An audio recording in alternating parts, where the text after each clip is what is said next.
Tanakh. Kitab Kristen yang ini nih, yang tipis nih. Perjanjian baru nih. 27 buku nih. 13-nya tulisan Paulus. Dan itu berabad-abad setelah Tulisannya Paulus. Yesus kan, setelah Isa Al-Masih kan. Tulisannya Paulus itu dianggap yang paling cepat itu di tahun 48 Masehi. Oh. Kalau Nabi Isa alaihissalam kita perhitungan kurang lebih di tahun 30 Masehi. 30 Masehi. Berarti bedanya 18 tahun. 18 tahun, tapi masih satu era lah ya. Ya, satu era. Paulus ini orang yang hidup sejaman dengan yang dianggap dengan Yesus gitu, Bang. Umurnya beda 4 tahun, tapi dia tidak pernah ngopi bareng Yesus gitu. Gak pernah ketemu? Nggak, tatap muka nggak pernah. Cuman dia mengaku dalam pengakuannya dia melihat cahaya, mendengar suara. Dia mengaku suara yang dia dengar itu adalah suara Yesus. Nah, jadi dia mengangkat dirinya sebagai rasul dan dia mengaku mendapat wahyu dari Yesus, tetapi dia secara tatap muka nggak pernah ketemu. Gitu. Jadi saya bilang nggak pernah ngopi bareng Yesus gitu. Emang zaman itu ada yang ngopi. Ya ibaratnya begitulah. Gak pernah nongkrong bareng lah. Ibaratnya begitulah.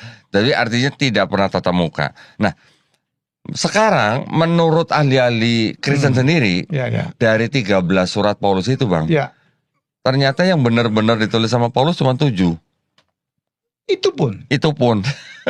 Sisanya? Yang 6 ditulis oleh Pauline. Apanya Paulus nih? Bukan nama perempuan nih, Bang nih.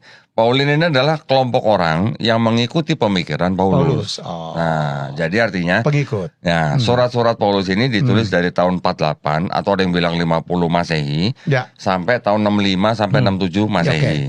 Nah, yang tadi saya bilang ada Kristen, ada Nasrani.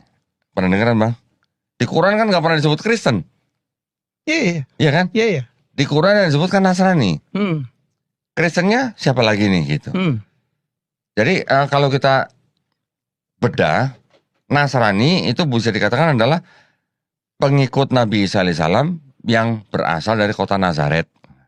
Ya, Gitu kan? Nazaret ya. Nah, kalau yang Kristen ini yang dianggap sebagai penerus pemikiran Paulus. Pengikut pemikiran Paulus gitu. Yang akhirnya menganggap bahwa Yesus itu adalah rupa Allah gitu. Nasraninya yang tadi saya bilang pecah menjadi Yakobiyah, Nestoria dan yang disebut dengan Muslim. Nah ini yang akhirnya sekarang kita kenal menjadi Kristen dengan begitu banyak kelompoknya gitu, Bang. Itu makanya ini kembali lagi kalau ditanya Yesus atau Isa Al-Masih